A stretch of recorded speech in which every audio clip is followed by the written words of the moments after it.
months overdue, and Brady and I both realized that. We've actually been done with the swap for months, but final video of the swap series has arrived. Swap videos, it's either 6 or 7.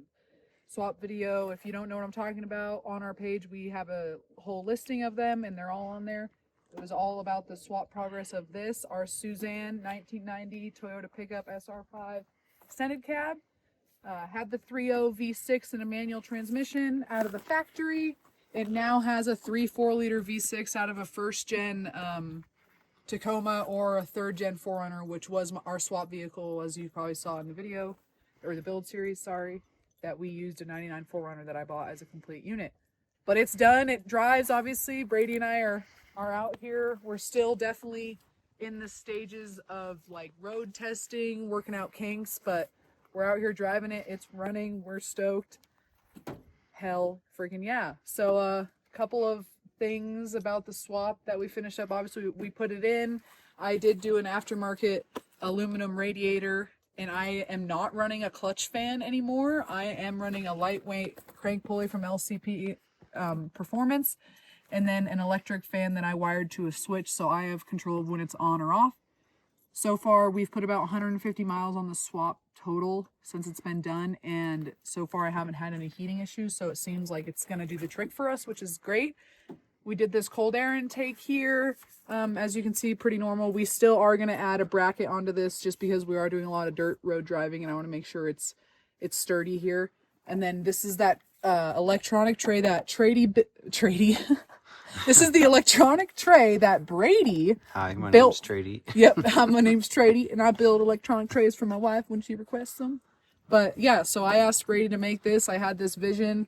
All I told him basically was that there's a mounting spot that I want to utilize, which was the factory 3.0 smog pump. It's 3 mounting bolts that are threaded into the firewall. So I was like, if I can reuse those and utilize those for something else, why the heck wouldn't I? So here we are. It's the electronic tray. I initially was going to keep the battery in the engine bay and use the Off-Road Solutions tray, which I did buy. And then I put it in here. It didn't fit right. I cut the hood, as you can see here, which people talk about how you have to cut the hood for the swap. I had to cut it for my bigger radiator. And then I'm running some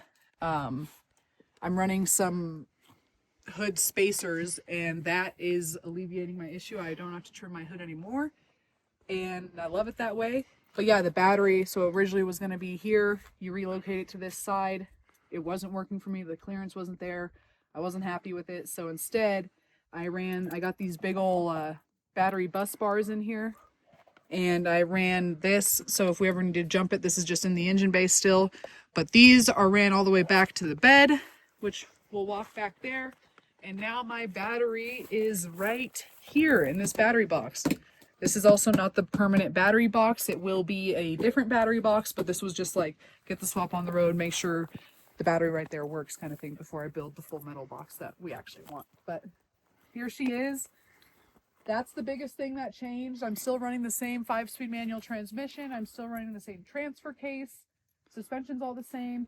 We are solid axle swapping this truck. We actually have almost everything to do it, with lockers, with the compressor, with the relocation brackets. Like, seriously, almost have everything. But we're going to recover a little bit from the financial deficit that engine put me in, because as you know, we're still a small page, and everything we do we pay for. So we don't mind doing that, but I can't build something in a month.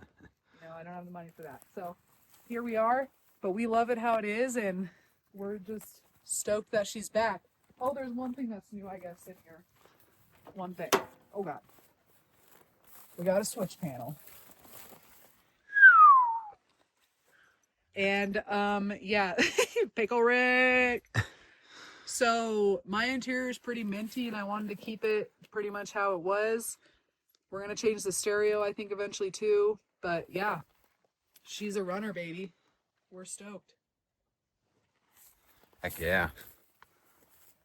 Eventually we'll put some seats in it too, maybe. And yeah, we have a lot of plans. We're gonna do a build out.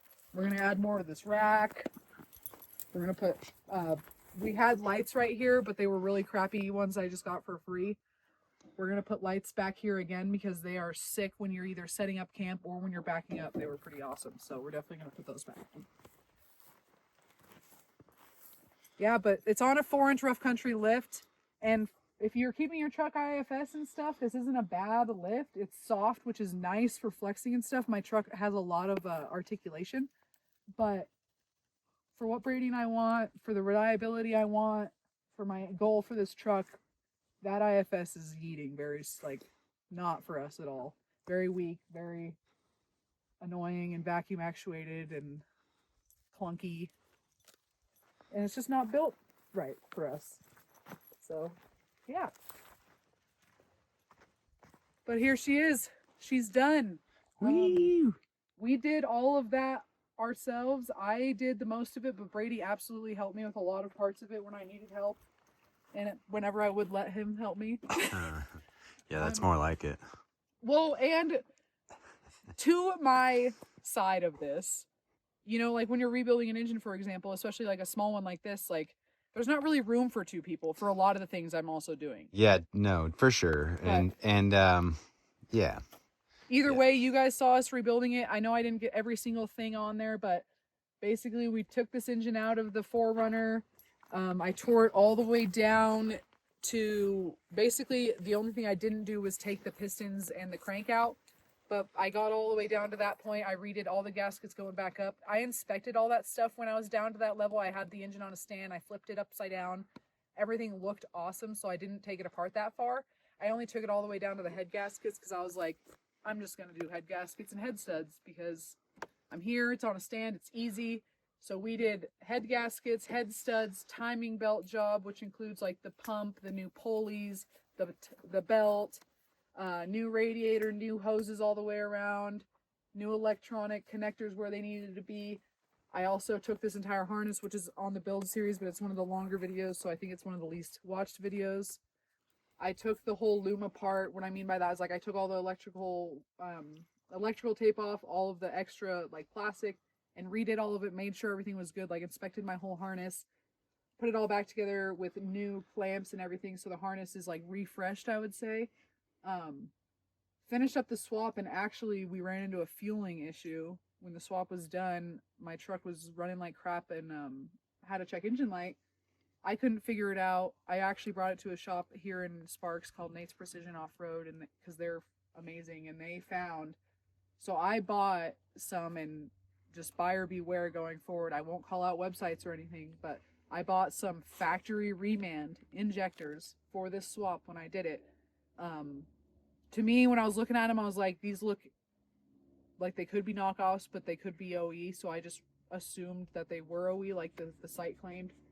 Anyways, they were overfueling my truck by 19.2%. So I went to Toyota and bought new Toyota injectors and a new Toyota fuel pump, which was almost $2,000. And now it runs great. So if you have factory injectors and they're just old and you can rebuild them, do it.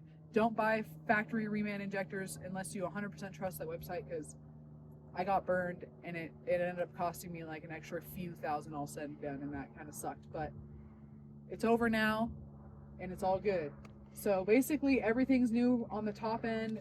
Same heads. I checked for warping with all that stuff you could see in all the video. I'm just summarizing everything, but yeah, all that stuff is done and new, and I did all that because I wanted to be able to just like drive this thing when I'm done and not have to worry about any major maintenance coming up, basically just having to do an oil change and that kind of stuff.